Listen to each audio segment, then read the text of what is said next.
Hola, el día de hoy estoy con mi gran amigo Efren y quiero hoy presentárselos porque es una persona muy exitosa, pero yo quiero que el día de hoy él nos platique cómo él, pese a las adversidades, ha logrado tener éxito. Bienvenido, Efren, qué gusto tenerte aquí conmigo. Y bueno, y pues platícanos cómo ha sido tu vida, cómo has podido lograr el éxito que tienes el día de hoy. Bueno, muchas gracias por la invitación. Al contrario, Te gracias. agradezco, creo que la presentación excede un poquito mi descripción, pero te agradezco mucho. La verdad es que, pues bueno, empresario automotriz, como tal, muchas personas no me ven, otros sí.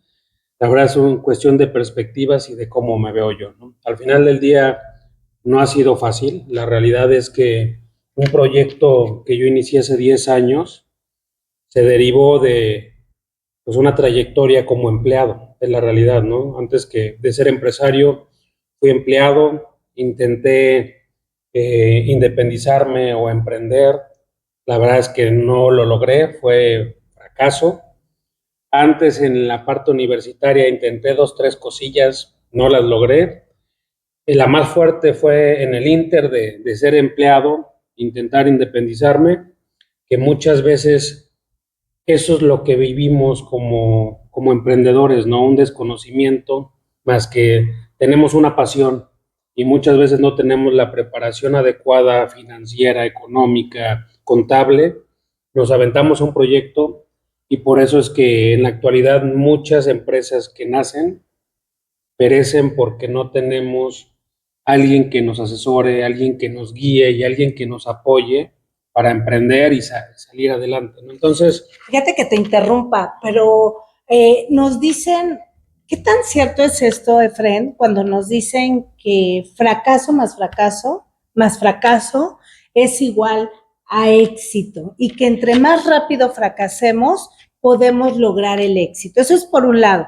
Y por otro lado, también, porque yo sé que muchos jóvenes nos van a estar escuchando, y bien lo dices, o sea, le hacemos como, nos vamos como el borras, ¿no? Ah, sí, yo sé, yo puedo, voy a vender tal cosa, es bien fácil, pero sin esa dirección. O sea, ¿qué tanto, aparte, nada más es la escuela, la universidad, y ya después de eso te va súper bien? ¿O tienes que seguir preparándote para poder llevar una empresa? mira, lo primero que yo te puedo decir es que Efraín Cuevas se ha equivocado mucho, mucho. Okay. Pero yo siempre he tenido un enfoque, hoy lo hago con las personas que trabajan conmigo. Yo les decía, a ver, el enfoque no es el error, es cómo resolverlo. Y sobre todo aprender de cómo te equivocaste, cómo lo resolviste, porque eso es lo que te empieza a volver experto en ciertas áreas, ¿no? Entonces, el miedo a equivocarse es algo natural, pero uno tiene que saber cómo afrontarlo. Ahí es donde hay una gran diferencia, ¿no? Entre los que se quedan lamentándose el error, y entre los que aprenden de ese error, lo mejoran y lo vuelven a intentar. O sea, ojo, es un parte de agua. Sí, creo que es bien importante esto, Efraín, de lo que nos estás diciendo, ¿eh? O sea, a ver, ¿cómo enfrentas cuando realmente caes en una situación? Y tú nos podrías platicar, Efraín, algún momento en tu vida en el cual puedes decir, mira, Wendy, yo pasé esto y a lo mejor no supe qué hacer, pero sin embargo aprendí esto, lo afronté de tal manera y hoy te puedo decir que esto me llevó al éxito? Mira, pues yo creo que el éxito también es una condición que no es determinada. ¿A qué voy? Si tú no estás constantemente aprendiendo, evolucionando y adaptándote, Claro. el éxito se pierde. El éxito es circunstancial, es un momento que también uno debe de saber atesorar, que uno debe de saber llegar, tener las estrategias adecuadas, pero sobre todo mantenerse. Lo más difícil de tener éxito es mantener el éxito. Yo no conozco una sola persona que mantenga el éxito constante. Hasta los empresarios más grandes pasan por brechas. O sea, el éxito podría ser como la felicidad, porque la felicidad es instantánea. te dura segundos, ¿no? En un momento dado sientes esa emoción, esa felicidad, pero no es así como que eterna. Algo así también podría ser el éxito porque, como nos mencionas, creo que son momentos de evolución. Claro. Sí, mira, el éxito precisamente, pues sí, es como la felicidad, hay que saber mantenerla, pero no siempre uno está feliz. Exacto. Pasa uno por tristezas, por depresiones, por muchas situaciones que a uno lo van fortaleciendo con el tiempo. También, precisamente lo que hablaba de las enseñanzas empresariales y humanas es que muchas veces en el camino vas madurando y vas aprendiendo con quién confiar, con quién no confiar. Lo mismo en lo empresarial, qué decisiones tomar, qué decisiones no tomar. Claro. Y regreso a lo mismo. Muchas veces el problema que cometemos es no atesorar ese aprendizaje. Y es repetir el mismo ciclo y caer en el mismo error. Y entonces, como un coche que quiere avanzar en el lodo, ¿no? Gira, gira y patina y ya no avanza. Claro. ¿Por qué? Porque no está buscando la manera de cómo realmente salir.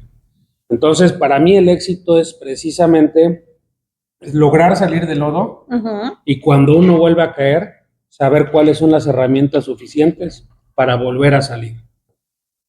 Y más allá, Efrén, de lo que aprendiste y te equivocaste, ¿qué sentías contigo cuando eso sucedía? Mira, es difícil, ¿no? Yo con los empleados que tengo y la forma que yo me dirijo y trabajo, pues yo veo que todos respondemos diferente, ¿no? Yo soy muy autocrítico y yo pues finalmente busco la manera de cómo ir mejorando las partes que detecto en mí que fallan y muchas veces las partes que las demás personas también no están haciendo. En la parte empresarial yo precisamente tengo un taller mecánico y dentro de ese taller mecánico conocí una gestión empresarial que se llama administración de flotillas. Okay. Yo desarrollé después de la pandemia, durante pandemia, una red de talleres a nivel nacional, precisamente de una oportunidad que vi que nadie estaba atendiendo, que es una oportunidad muy complicada, pero al final del día encontré un pequeño hoyito ahí y por ahí me metí.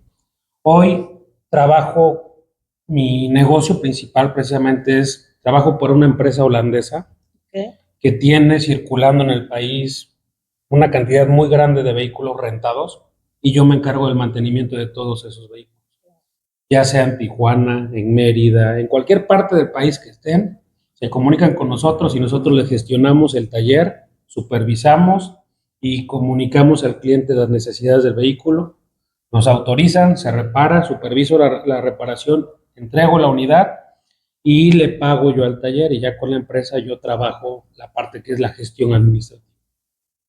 Wow, o sea que de la pandemia, o sea, lo podemos ver, surgió una gran oportunidad que hoy, gracias a poder ver cómo le voy a hacer, hoy estás teniendo esta parte. ¿Y cuál fue tu mayor reto en esto que empezaste a hacer?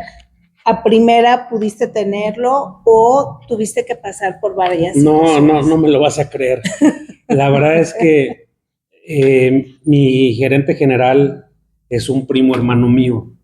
Y cuando yo inicié este proyecto, empecé a mandar mi currículum y la estrategia de negocio que significaba la administración de flotillas a muchas empresas, muchas. Y esta holandesa en algún momento me hizo caso y empezamos a avanzar con que mándame esta información, mándamelo. Pasó un año y le digo a mi primo, ya me van a contratar. Me dice, ya olvídalo. Ya pasó un año, o sea, no lo van a hacer. Sí. Yo dije, mira, yo voy a intentar hasta que me digan que no, pero me están pidiendo, vamos avanzando. Me dice, un año de frente. Dije, pues serán 2, pero yo no voy a claudicar hasta que me digan que no, voy a entender que es no.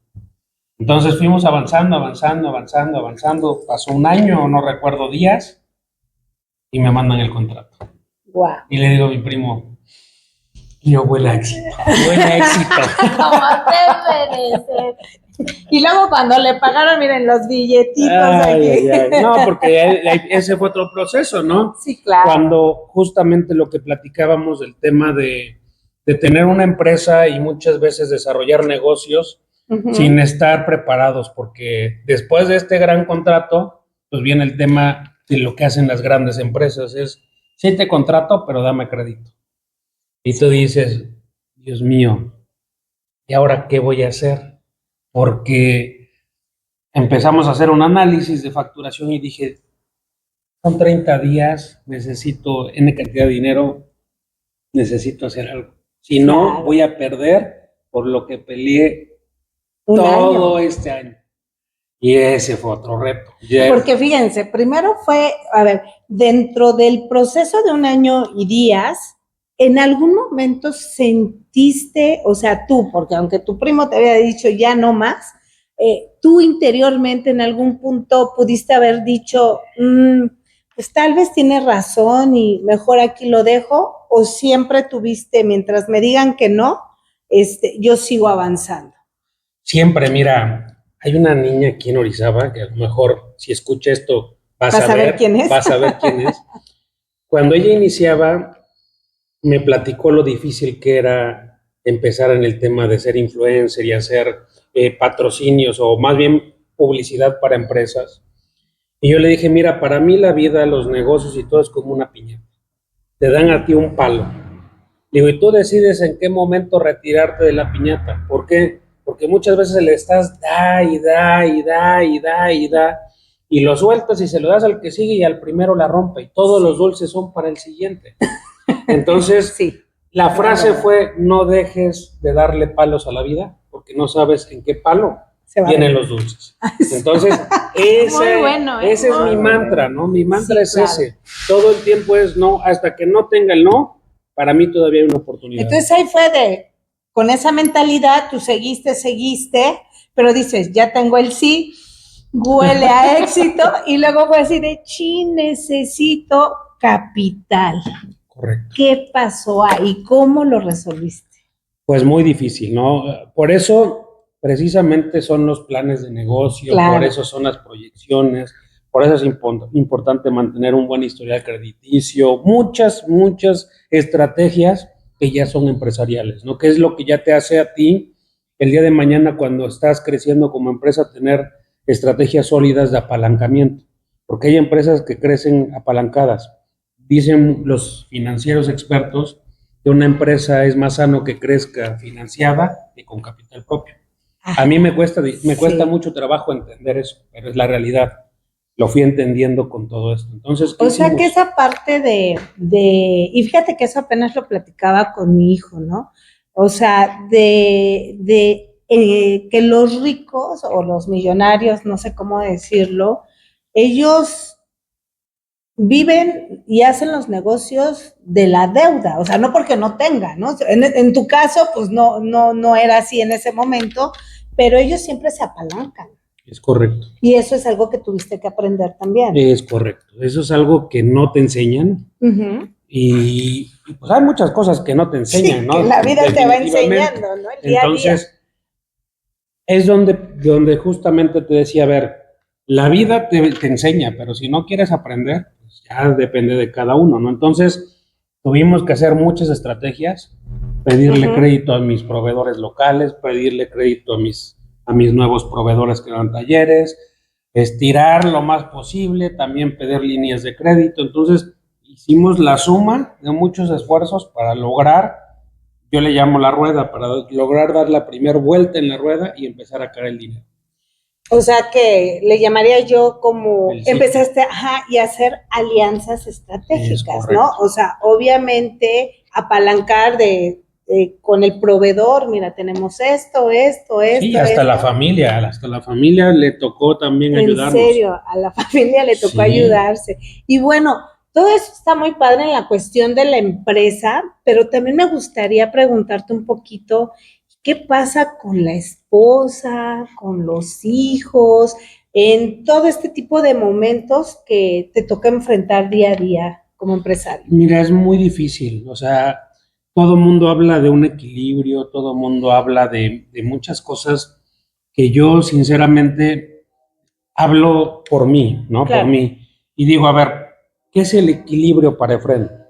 El equilibrio para Efraín muchas veces puede estar Hoy cargado hacia el negocio y mañana cargado hacia la escuela, hacia los hijos, hacia la esposa. ¿Por qué? Porque no siempre son los mismos días, las mismas condiciones, ni las mismas necesidades, ¿no? Mi hijo tiene una condición de salud que durante muy niño detectamos que tenía hipertiroidismo. Y en el camino de ir checando, monitoreándolo y demás, descubrimos que tenía triglicéridos altísimos. Altísimos, te hablo que llegó a tener hasta 6,000 de triglicéridos. Altísimos. A punto de pancreatitis. Wow. Entonces, son situaciones que la vida te saca de balance y en esos momentos, yo por eso he tratado y hoy más que nunca estoy tratando de que hoy mi empresa pueda funcionar sin mí. ¿Por qué? Porque la economía ha cambiado mucho, ¿no? Entonces, uno tiene que también para poder crecer, diversificar y todo, pero las empresas tienen que empezar a funcionar sin el dueño, porque ella es la parte donde pasas de ser emprendedor a empresario. Fíjate, que acabas de tocar un punto y que yo te voy a hacer esa pregunta a ti, que esto me lo enseñó mi esposo, porque también trabaja con muchos empresarios. ¿Cuál es la diferencia entre ser un emprendedor y un empresario? La verdad, no la sé. Yo no te la puedo definir. Para mí, en el contexto personal, un emprendedor es el que se autoemplea por el momento. Bien, ¿sí? Y es el que inicia desde el capital de su bolsillo y lo va creciendo. Para mí, un empresario es alguien que ya tiene una estructura. Muy bien. Que ya tiene, no necesariamente muchos empleados, pero ya tiene una facturación que le permite empezar a contratar a directivos que puedan realizar trabajos que hoy te permitan, por ejemplo, hoy yo estar en esta entrevista y que mi negocio esté funcionando. Exacto. Dice, fíjate lo que mi esposo me dice. Lo que dijiste del autoempleado es cierto, al final, por mucho, no dejamos de estar nosotros y si nosotros no estamos, el negocio no funciona. Ese es el emprendedor. Y me dice mi esposo, el empresario es solamente el que está jugando golf, tiene su computadora aquí y nada más va viendo cuánto cae en la caja, ¿no? Entonces, pero digo, a lo mejor es chistoso, pero sí, de alguna manera lo que tú dices ahorita, o sea, un empresario, tú puedes estar ahorita conmigo en la entrevista, pero sabes que tienes esa gente capacitada para poder seguir llevando tu negocio a lo que es y tú poderte dedicar. Bueno, regreso un poquito porque me salí de contexto. Cuando estábamos en lo de tu hijo, te das cuenta de eso. ¿En qué parte de tu vida estabas aquí? ¿Ya tenías tu negocio? ¿Había pasado pandemia? ¿Fue antes de pandemia? ¿Cuándo fue? Fue antes de pandemia. Ya teníamos afortunadamente el negocio. Ya teníamos la posibilidad de ir a médicos a México y regresar. Y la misma endocrinóloga nos hizo el gran favor de recomendarnos un doctor que está en el área de investigación, porque la condición de salud de mi hijo no existía en México, no estaba catalogada. Entonces, cuando no están catalogados, te mandan a un grupo que se llama enfermedades raras. Okay. Y hasta que hay un grupo más grande de estudio donde se empieza a repetir esa condición, ya le ponen un nombre. Entonces nosotros entramos al grupo del montón y ahí a ver qué es. Y mi mujer, la verdad, yo le agradezco mucho esa insistencia, pero nos dijo la doctora, el doctor Carlos Aguilar es difícil que los atienda porque tu hijo es muy pequeño y tiene que ir al infantil. Me dice, pero él en Latinoamérica es el médico con más avances sobre lo que tiene tu hijo, de enfermedades metabólicas. Mi mujer no sé cómo lo logró, bueno, sí sé, es mamá, ama a su hijo y agarró mamás no se prendió del teléfono y en una de esas me marca y me dice, ya me contestó el doctor Aguilar, que tiene tal día 10 minutos y nos puede atender. 10 minutos. Y gracias a la doctora Yadira, que le agradezco todas las atenciones que ha tenido con mi hijo, nos hizo un resumen clínico. Entonces le mandamos obviamente el resumen, eso lo hizo que él prestara atención. Claro. Y nos dijo, sí lo voy a atender por la situación. Pues ya le hicieron un estudio genético, mandó su sangre a España, a Japón, que era donde tenían los avances más evolucionados de la condición de mi hijo, y resultó que tiene una enfermedad que se llama quilomicronemia. La quilomicronemia es que la sangre, de algún momento de su hipertiroidismo, le creó una actividad autoinmune y la enzima que separa la grasa de la sangre, la grasa buena de la mala, como que entró en coma. No se murió, pero entró en coma. Entonces le daban medicamentos para triglicéridos, no funcionaban porque estaba en coma, ¿no? Claro. Entonces ya el doctor nos dijo, a ver, la medicina que tu hijo necesita para el día a día es la alimentación. Baja en grasas, proteínas, verduras y demás, y con eso es suficiente. Entonces, al final del día, esa fue la medicina, hoy es la medicina que mi hijo tiene. Una alimentación completamente saludable. Fíjense, ¿no? Es que aquí yo entro en mi parte de que siempre creemos, porque así hemos sido programados, ¿no? De que una enfermedad a veces forzosamente tiene que traer un medicamento para que podamos sanar, ¿no? Y aquí digo, no estoy tocando la parte emocional, pero lo que te dijo el doctor, una alimentación sana, o sea, el mejor medicamento fue su alimentación sana. ¿Y qué pasó? ¿Y ahorita tu hijo está regulado? Mira, ¿está bien? Nos estamos esperando porque afortunadamente su caso está muy bien identificado en España y la Asociación de Quilomicronemia me mandó un mensaje que descubrieron que la enfermedad de mi hijo no es definitiva. Como se detonó de una forma autoinmune, se puede volver a reactivar, pero necesita medicina nuclear. Entonces nos dijeron, espérate los 21 años para que ya reciba el tratamiento de medicina nuclear. Entonces ahorita tiene 18, va para la universidad, gracias a Dios está muy bien, hace mucho ejercicio porque eso es una condición importantísima para él, quemar grasa y demás y estar saludable. Entonces, pues vamos a esperar unos años para seguir con su proceso. Wow, pero no lo dice bien fácil. No lo dice bien fácil, pero ¿qué pasa ahí en ese momento, Efren, cuando un doctor te dice que lo que tu hijo tiene ni siquiera está, ¿no? Catalogado, al menos en las enfermedades? O sea, quiero ir más a esa parte humana tuya. Mira, ¿Qué pasó en ese momento en tu cabeza? ¿Qué pasó? ¿Qué pasó con Efren? Sinceramente, justo cuando nos dijeron que tenía, pues no me preocupé porque no sabía que tenía. Entonces dicen que cuando no sabes algo, ojos que no ven, corazón que no siente. Claro, ¿no? Sí. Cuando empecé a estudiar, pues obviamente empecé a ver que era una condición que no era desfavorecida, ¿no? El problema fue cuando sus triglicéridos se nos salieron de control.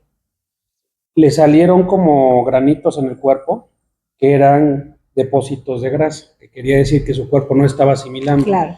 Entonces nos vamos a México y llegamos y tenía 1500 de triglicéridos, cuando lo normal son 115, 135. Pues me dice la doctora, no creo, Efren, que tenga esto, porque velo, no trae la sintomatología de alguien que estuviera mareado.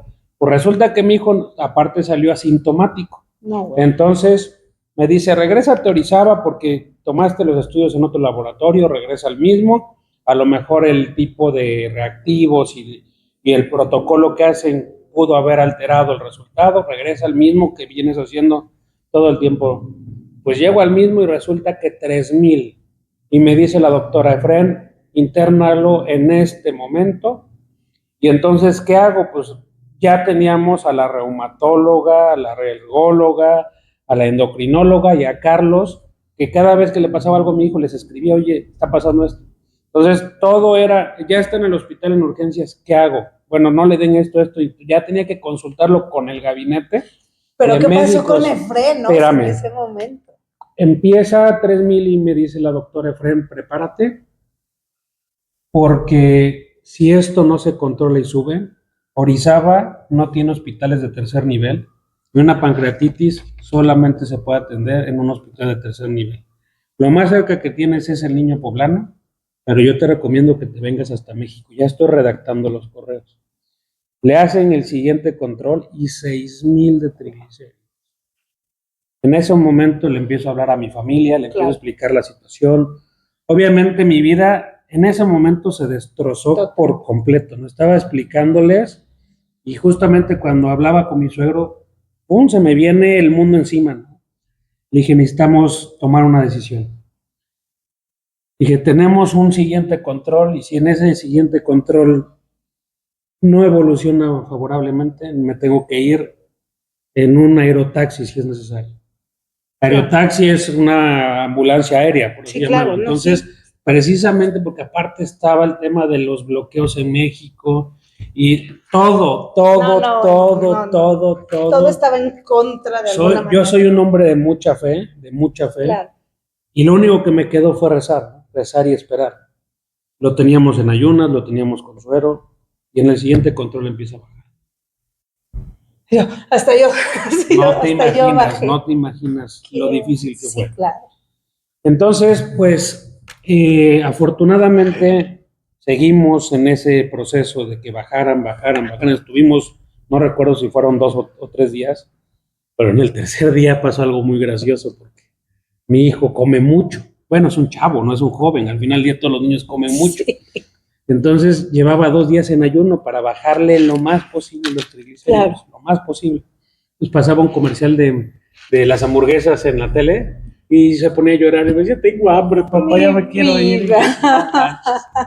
Sí. Pero sí, fue un momento. Yo creo que ahí es donde valoramos tantas cosas. Fíjate que a veces yo le digo a la gente, Fren, que el simple hecho de respirar, de veras, o sea, y no es sangronada, es un, ¿cómo se llama? Es un agradecimiento, es un privilegio el que nosotros podamos siquiera respirar, pero como las cosas son tan normales, se podría decir, ¿no? No valoramos lo que me dices ahorita de tu hijo, ¿no? Pues ir a comer una hamburguesa es lo más normal, ¿no? Y como en un momento así de que dices, ¿es en serio? Sí. No puede comer una hamburguesa, mi hijo. Gracias. ¿Qué creen? Ya nos llegaron los cafecitos que nos hizo favor aquí nuestro buen Fren de invitarnos. Gracias. Y pero la verdad está bien interesante esto. Digo, yo hasta estoy aquí, casi lloro aquí con él. Pero la verdad, son de las cosas en las cuales nosotros, digo, yo creo que todos los seres humanos pasamos por diferentes adversidades, pero no me equivoqué en venirte a entrevistar porque es esa parte en cómo nosotros realmente, lo que decías desde un principio, Fren, cómo afrontas la adversidad.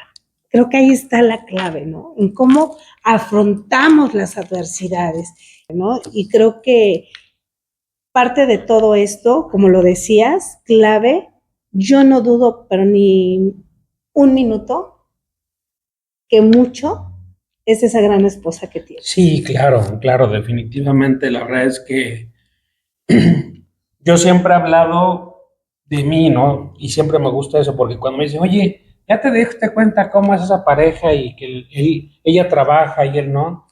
Yo siempre he dicho, a ver, un núcleo se construye por acuerdos. Así es. Por acuerdos. Y la verdad es que yo apenas platicaba con mi mujer y le decía, oye, qué difícil lo que tú haces. ¿Por qué? Porque alguna vez se enfermó y me tocó chutármelo y dije, no, mi vida se descompone completamente, ¿no? Sí, entonces, claro.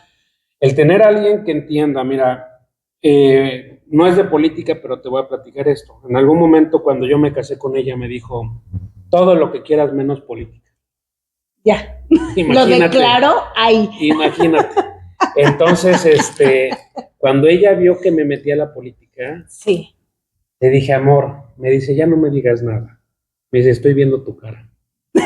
Me dice, no puedo decirte que no, si estoy viendo cómo son. Me dice, parece que estás saliendo con una novia. Y prefiero que sea la política. Sí, prefiero que sea la política tu novia. Entonces, la verdad es que siempre me ha apoyado en todo, cuando emprendimos, cuando fracasé. Muchas veces uno pierde la confianza en uno mismo, ¿no? Sí. Y en esos momentos, normalmente yo siempre soy en la casa como el que media, ¿no? Pero en los momentos justamente en los que yo he flaqueado, en los que yo he pensado que ya no, es cuando sale ella y me dice, tú puedes. Yo confío en ti. Es que eso de veras, Efren, el tener una gran esposa es tener un diamante y oro molido en casa, porque creo que nosotras como mujeres, y yo se los enseño mucho a las mujeres, no es la rivalidad, es ocupar nuestro lugar que realmente nos corresponde. Y nosotros como mujeres somos esa fortaleza, esa fuerza, esa ternura, ¿no? Ese amor de darte ese abrazo cuando lo necesitas, ¿no? Yo creo que todo esto es lo que te ha llevado a ir construyendo estos cimientos para evolucionar y hoy ser este gran ser humano que eres. Gracias, gracias. Digo, yo creo, y hace poco platicaba, bueno, ahorita que estoy en este tema político, pues hay mucha labor social que hacer, ¿no? Te busca mucha gente y tú dices, mira, uno quisiera hacer más. Desafortunadamente, con las limitantes que uno tiene, pues hace uno la mayor cantidad de actividades posibles y tratar de permear en la mayor cantidad de personas que uno puede, pero muchas veces se queda uno corto. Entonces, la verdad, lo que yo hoy estoy tratando de hacer con muchos conocidos estoy llamando un ecosistema de apoyo, donde nos sumemos, donde nosotros, si hoy no puedo, tú puedes, pero entonces nos fortalecemos y crecemos juntos y nos apoyamos y crear una comunidad de apoyo. Yo creo que es lo más poderoso que podemos hacer, porque con poquito que tú integres, la suma de todo se puede hacer mucho, porque cuando uno solo lo hace, hay veces que no es suficiente. Pero cuando tienes a más gente empujando, se pueden hacer grandes cosas. Esta parte tuya que estás trabajando en la política, ¿cómo te has sentido? ¿Qué tiempo tienes? Porque, bueno, a lo mejor los que nos estén oyendo, que él nos diga qué representas, cómo estás, hacia dónde vas. Digo, es parte de su historia, de su vida. Platícanos un poquito de eso. Mira, lo primero que yo digo es, yo no soy político, yo soy una persona que tiene una empresa que está participando en política, pero político no me considero, aún por lo menos, ¿no? Claro. Me considero más un ciudadano como cualquier otro de los que nos puedan estar viendo, pero con una intención precisamente de servicio. Yo nací en una vocación de servicio, nací en una familia muy humilde, y a mi primo le decía eso hoy que se está desarrollando como gerente. Le dije, mira, cuando tú eres humilde, la palabra que más escuchas es ayuda, ¿no? Ayuda a tu tía y ayuda a tu tío y ven para acá y ayúdame en esto y por qué no esto. Entonces se vuelve un día a día de todas las personas que tienen necesidades, que la palabra ayuda vive en todas esas personas. Entonces yo nací justamente con una educación muy servicial. Mi abuela tenía una cocina económica, mi mamá un taller de joyería. Entonces, pues bien, venimos de una familia de comerciantes donde pues todos habíamos que ayudar, ¿no? Entonces, pues al final del día, mi mamá, con sus grandes esfuerzos, me inscribe en el Colegio México, me vuelvo misionero, y entonces, al final del día, siempre he estado inmerso en el tema del servicio. Siempre, ¿no? Nos íbamos Semana Santa a ayudar a Contla, Matlalapa, toda la parte de la Sierra de Atzacán, nos tocaba ir, ¿no? Y nos tocaba vivir desde antes. O sea, no eran campañas políticas, eran campañas sociales reales, sí, donde te tocaba convivir con la necesidad en vivo. Claro. Entonces, pues te regresas a tu casa y cuando vienes de un núcleo donde pues vas de un núcleo trabajador, pues hay también muchas necesidades. O sea, no estás en el hambre, pero pasas algunas cosas, ¿no? Claro. Entonces, y hay quien en la familia le va mejor, otros no, entonces volteas y dices, híjole, este sí le está yendo peor que a nosotros. Claro. Entonces, pues al final ahí vas, ¿no? Y vas creciendo, vas entendiendo, vas evolucionando, o sea, yo insisto, yo por ejemplo, yo a las mujeres les tengo un respeto, una admiración y todo, pues porque al final fui educado por mi madre y por mi abuela. Entonces, imagínate qué no significan, claro, para mí las mujeres, ¿no? Entonces, para mí, mi madre es mi roca y es mi ejemplo y es mi todo, ¿no? Entonces, cada vez que yo veo a alguien, a una mujer que sale adelante, que tiene hijo y que todavía se chuta todo ese paquete, digo, Dios mío, es mi mamá, y si yo puedo y está en mis manos y está en mí a poder tenderle la mano, pues cómo no. Si yo, claro, vi que mi madre lloraba lágrimas de sangre, sí, para tenerme en una escuela de privada, para darme buena escuela, buena alimentación, jugaba fútbol, entonces si había viajes, órale el viaje y los zapatos de fútbol y todo, yo hoy que volteo y digo, no sé cómo lo logro. No sé cómo lo logro. Yo te voy a decir algo, eso que estás diciendo ahorita, yo lo digo como mamá, que si a mí me hubieran dicho lo que cuesta tener un hijo, yo de entrada hubiera dicho, no podría tener un hijo, no podría. ¿Cómo fue esa parte de estudiante tuya con todo este contexto que nos acabas de decir? Mira, yo no le quiero atribuir a nadie que yo era muy inquieto, pero yo era un pingo que todos los profesores pues me soñaban, ¿no? Entonces, en tercera de secundaria yo sí pasé por una transición fuerte porque sufrí bullying, la verdad es que sufrí bullying, no existía esa palabra, ¿no? Sí, no, Entonces, en nuestros tiempos no era simplemente bullying. me molestaban en tercera de Claro. secundaria, reprobé tercero y después sufrí como una metamorfosis, la quiero llamar yo así. Okay. Entonces, porque al final del día me di cuenta que, pues que tenía yo que ganarme mis cosas, ¿no? Porque pues, obviamente no venía de familia adinerada, no tenía dinero, realmente iba a una escuela, pero tampoco era, no tenía coche, mi mamá no tenía coche. Es el momento que no tiene coche. Y ya no porque no pueda, sino porque me dijo, yo ya no aprendí, ya no quiero andar en coche. Sí, ahorita su situación Así es diferente, ¿no? Claro. Pero pues fueron condiciones que te van forzando. Esa es la realidad. Yo siempre he pensado que muchas veces la vida no te da opciones. Te dije, Claro. o lo haces, no hay más, ¿no? Entonces, me tocó evolucionar y con lo mismo de la carencia de la casa, me tuve que volver más original. ¿Por qué? Porque tenía que destacar de alguna manera. Sí, tenía claro. que yo ser yo y que Fren lo reconocieran desde ese entonces. Entonces, me volví más extrovertido, me volví mejor jugador de fútbol. Fui buscando condiciones que me pusieran siempre en un lugar donde me identificara. Entonces me volví muy amiguero, Claro. me volví Mr. Génesis 2 años, que era, Mr. Génesis, wow. era el más parrandero. Sí. Entonces fue una acumulación de muchas cosas, que entonces fue donde yo aprendí justamente que, que para poder destacar tienes que ofrecer algo más, no solamente el dinero. Lo más caro no es el dinero.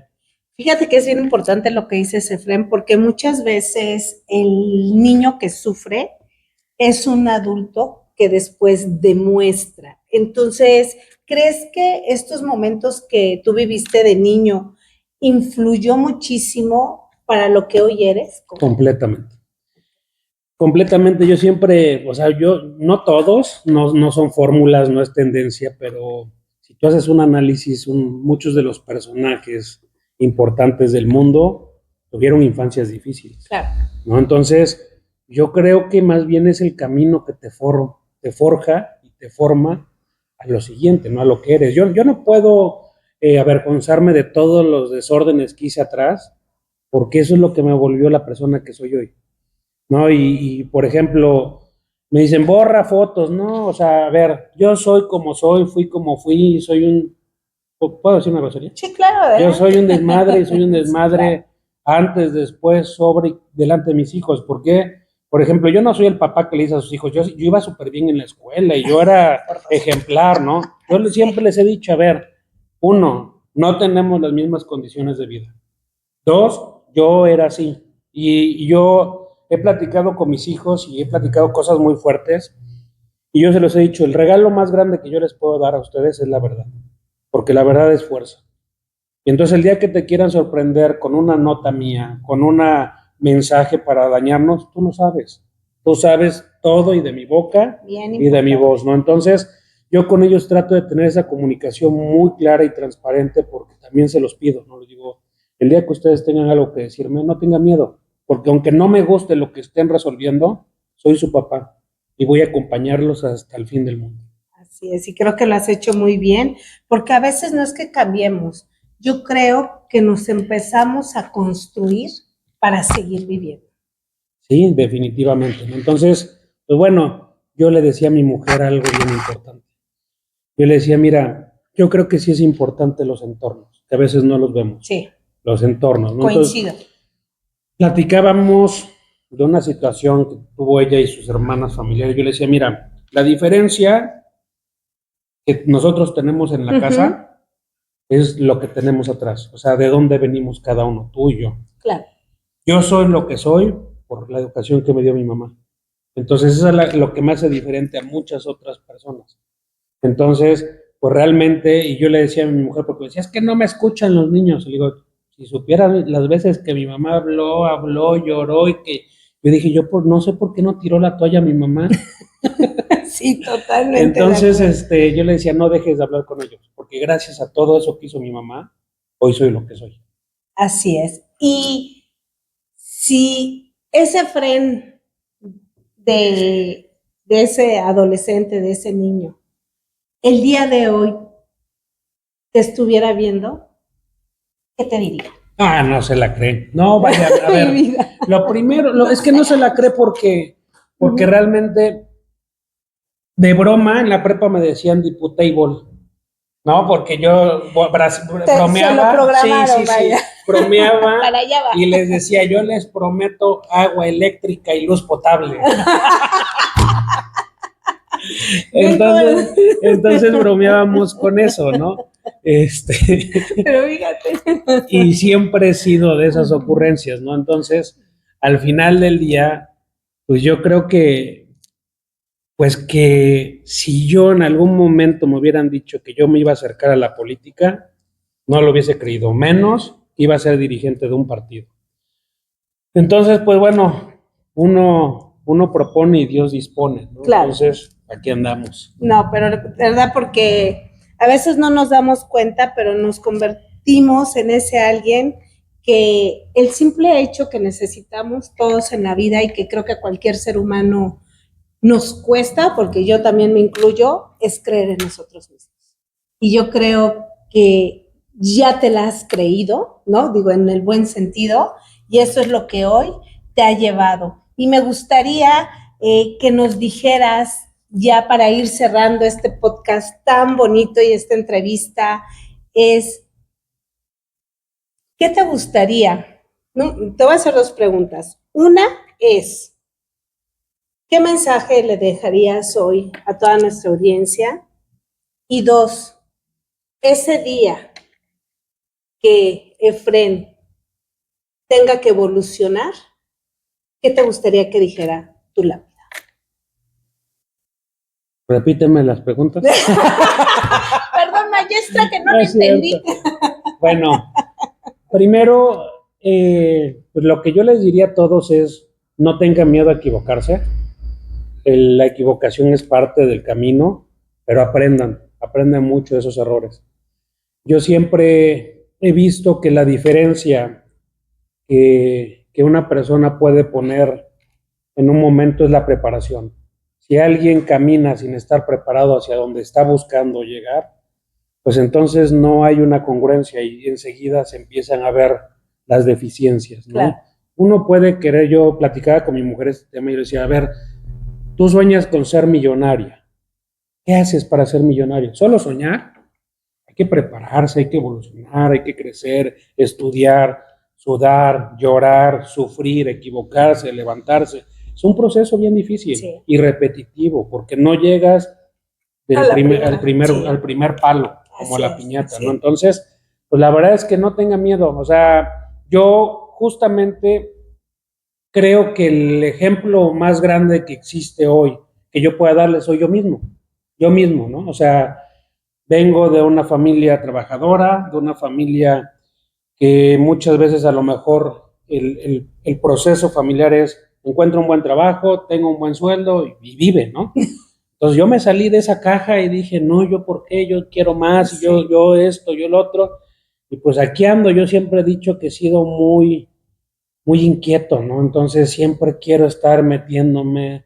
Hay veces, y hace poco le decía a mi mujer, ¿sabes qué? Tengo que dejar algo, porque me vendo, pago para que me renten, casi, pago para que me renten, porque todo quiero hacer, ¿no? Entonces hay un momento en el que tienes que también tomar decisiones y saber cuándo tienes que dejar pasar algunas cosas.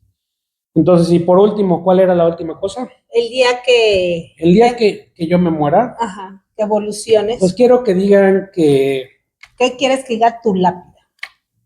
Que morí feliz. Eso es lo que quiero que diga. ¿Cómo te gustaría que te recordara la gente? Pues como alguien él siempre estuvo disponible para ayudarnos. Eso es todo. Muy bien. Muchísimas gracias, Efren. De veras que no sabes qué entrevista tan bonita.